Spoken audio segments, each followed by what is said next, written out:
Hi, I'm Jennifer Hollick with Finding the Answers Journey in the World War II Research and Writing Center.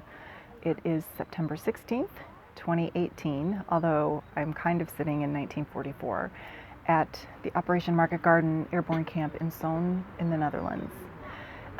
Still early, the camp is waking up, things are happening, meetings are taking place. I'm sitting in the command post at the moment, just recording a few thoughts.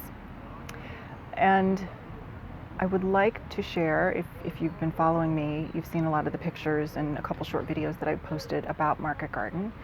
And of course, we have a lot of people, judging because everything is not 100% correct, or the guys are too old, or maybe they're too heavy, or maybe they're too young, or whatever it is. But I'd like you to look beyond that for just a moment and think about what living history means, why it's important.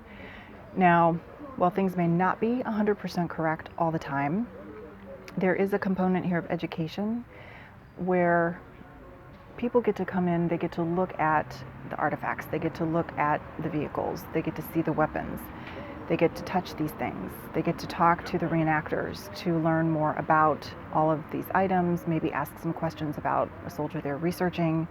It's a great place for people to connect. Quite a few people have asked me questions on how to do the research.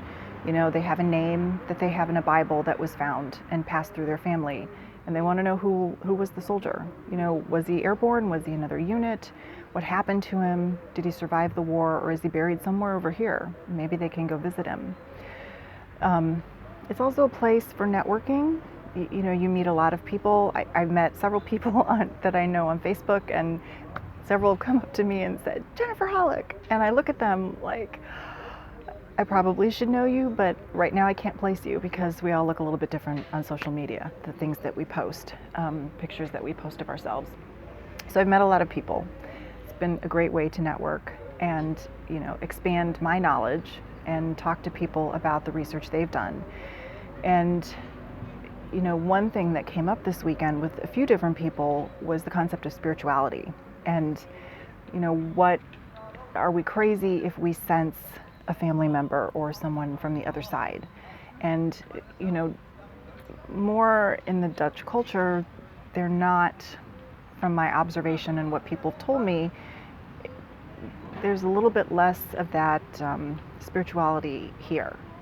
And people are a little more reserved and not, they kind of wonder, are they crazy, and they just don't ask anybody. But I provide a space where people can talk about that. And I've talked about that with a few different people, and they walked away with, I'm not crazy. This comforting feeling that I have when I am at a cemetery, or, something happens, or I see a photograph of someone that has passed away that I loved, it's not me going crazy. It's they're trying to reach out from the other side and communicate.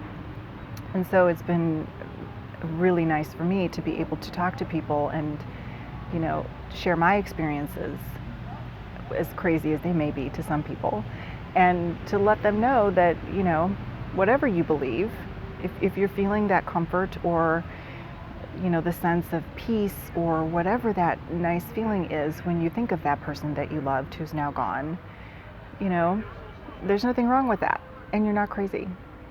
So that's been really nice. And also speaking to people to hear what's gone on in their family history, and how some people have escaped, maybe not escaped is the right word, but chosen to stop the line of trauma and drama and all of the things that have been coming up because of what happened in World War I, what happened in World War II, and then beyond. And it isn't just for the Dutch or the Americans or the Germans, it's everybody. And we can trace it even farther back than World War I, if we want to look at our family history honestly. So having those conversations and seeing where other people are coming from, gives me a different perspective on how inherited trauma is passed down, what people do to cope with it or heal it and release it from their lives, and how they move on, which has been really great because now I can take that perspective and work with some of my clients using that. So it's been a really great weekend, and I hope if you ever have a chance to experience a living history reenactment, whether it's in the States or in Europe, that you go in with an open mind and you see what's possible there. And nothing is perfect, no matter who's doing it. So maybe if we can just look beyond that for a little while and see the value that is all around you, what would that change?